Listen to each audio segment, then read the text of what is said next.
Surgical strike में जो बम गिराया गया था ना, पायलट ने देख के नहीं गिराया। यहाँ से ईरान पे क्या मारा था? मिसाइल मारा। मिसाइल मारने में, तोप मारने में, हवाई जहाज चलाने में इस ग्रिड का बहुत बड़ा योगदान हो। पायलट होता है, उसको बताया जाता है।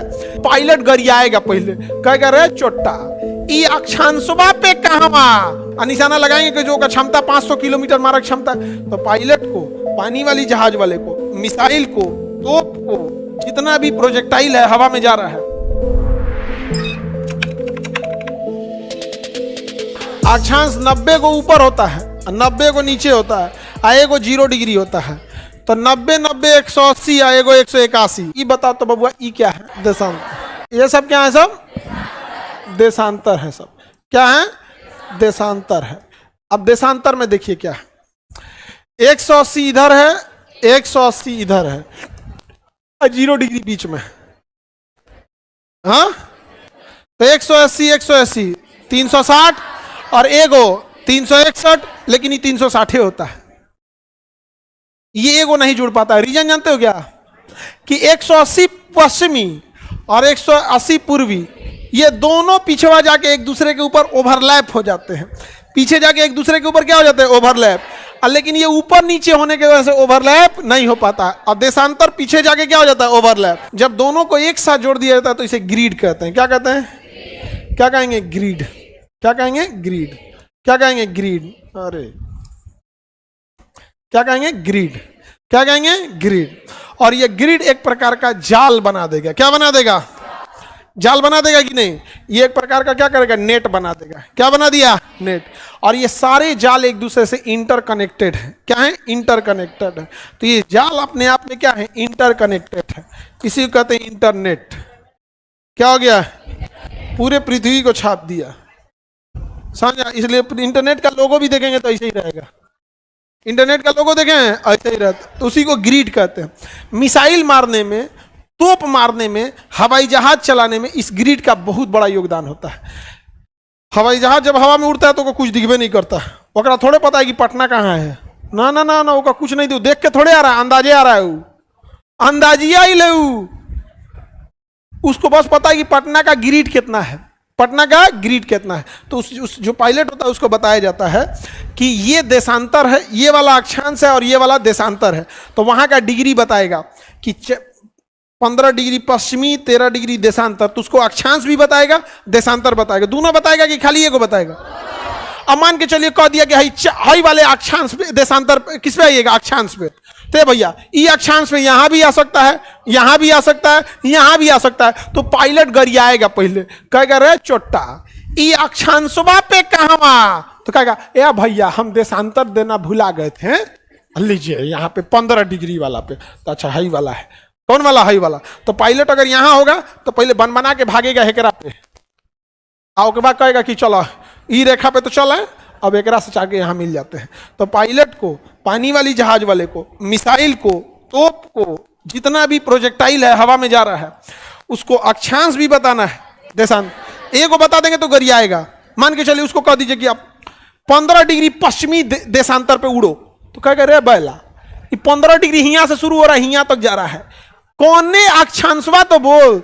तो कहेगा नहीं 0 डिग्री यहाँ पे। तो कहेगा ठीक है, 15 डिग्री देशांतर और 0 डिग्री अक्षांश, यहाँ आ जाएगा। समझ आएगा? तो दोनों देना है। क्या करना है? दोनों। मिसाइल में क्या फिट किया जाता है? यही मिसाइल फायर करना है ना, तो मिसाइल का स्ट्रेटजिक कमांड होता है, खटाखट उसमें का निशाना लगाता है कि बताइए ये घुमा रे, ऐसे लगेगा। और निशाना लगाएंगे कि जो का क्षमता 500 किलोमीटर मारक क्षमता। किसी मिसाइल की 3000 किलोमीटर मारक क्षमता, आपको दिख रहा है 3000 किलोमीटर? मारेंगे कहां से? पूछ नहीं, उसके सॉफ्टवेयर में जाके क्या भर देना है? अक्षांश। ये ईरान है, ये डिगो गार्सिया है, यहां से मारा था टॉमहॉक मिसाइल। कहां पर? ईरान के ऊपर। ये है डिगो गार्सिया, यहां से ईरान पे क्या मारा था? मिसाइल मारा, टॉमहॉक मिसाइल मारा। समझ में आ गया? तो डिगो गार्सिया पर किसका अधिकार है? ब्रिटेन का। और ब्रिटेन और फ्रांस की क्या रहती है? संयुक्त सेना रहती है। यहाँ ब्रिटेन और अमेरिका की संयुक्त, यहाँ परमाणु बम वगैरह सब रखे हैं सब। समझ में गया? और बहुत बड़ा एयरबेस है इन सब का, बहुत बड़ा एयरबेस। कहाँ पे? डिगो गार्सिया में। और बहुत बड़ा वहां पे। तो ये तो सैटेलाइट इमेज है कि महीने में एक फोटो ले लिया उसी को महीने भर चलाता है। हम लोग को सेटेलाइट का लाइव फोटो नहीं मिलता है। तो सेटेलाइट का लाइव फोटो अगर हम लोग को मिल जाए ना, आप सड़क पे चल रहे हैं ना, सेटेलाइट इमेज, आप किताब खोलिएगा तो पढ़ लेगा आदमी उस पे से क्या लिखा हुआ है। यहाँ ब्रिटिश इंडियन ओशियन टेरिटरी लिखा होगा, डिगो गार्सिया मिल गया। वहां वो द्वीप ब्रिटेन ने कब्जा करके रखा है। डिगो गार्सिया द्वीप किसने कब्जा किया? ब्रिटेन ने। और वहां ब्रिटेन अमेरिका दोनों मिलके अपनी एयरफोर्स और नेवी रखे रहते हैं सर। कहां पर? डिगो गार्सिया में। कहां रखे हैं? डिगो गार्सिया में। अभी हम लोग कहां है भैया? इंडिया में है। देखिए ये इस नक्शा में हम लोग देखते हैं डिगो गार्सिया को, ये मालदीव है, यहां है डिगो गार्सिया। देखिए इंडिया के नीचे मालदीव के नीचे चागोस, और चागोस में ही क्या चीज है? डिगो गार्सिया। ये द्वीप किसका है? ब्रिटेन का। चागोस आर्किपियागो लिखा है, चागोस आर्किपियागो। वो द्वीप जो होते हैं सर उनको आर्किपियागो कहते हैं, छोटे छोटे द्वीप होते हैं सर चागोस में। अब यहां देखिए ये लिखा है छोटा सा, यहां अमेरिका की क्या रहती है? नौसेना। इस द्वीप पे किसकी नौसेना है? अमेरिका की। अब यहां देखिएगा अमेरिका की नौसेना खड़ी होगी, यहां देखिए। इन नौसेना को पेट्रोलियम की कमी ना हो इसलिए पेट्रोल डिपो, क्या चीज है? Petrol depot. इन लोग के लिए रहने के लिए बैरक, यहां देखो एयरपोर्ट है। और ये किसका? कौन से? एयरफोर्स का है। किसका है? एयरफोर्स का। इसके अंदर वो रखे छुप के रहते हैं सर, ये शेल्टर है, इससे निकल के क्या कर देंगे? हमला कर देंगे इस यहाँ पे। अभी यहाँ पे इनका एक जहाज खड़ा है, 2 ठो। ये C-17 ग्लोब मास्टर है, इंडिया के पास में भी है। और ये उनका कोई और जहाज है, P8I पोसाइडन जहाज है, यहाँ खड़ा है। ये ब्रिटिश इंडियन ओशियन टेरिटरी नाम है इसका। और ये सारे मिसाइल सैलोज वगैरह हैं सब, अंदर अपना बैरक को रख रखे हैं सब, यहाँ मिसाइल वगैरह भरी रहती है सब।